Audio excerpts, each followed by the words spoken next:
తర్వాత నాకది పెద్ద విషయంలా అనిపించలేదు. కానీ అందరూ కలిసి గుసగుసలాడుకుంటున్నారు. ఒక చోట ఏదో గొడవగా ఉంది. ఏంటంతమంది ఉన్నారు, వెళ్ళి చూద్దామని నేను వెళ్ళి తొంగి చూశాను.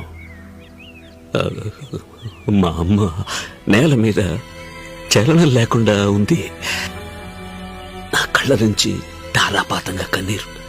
ఈ మాట పొగ వల్లగా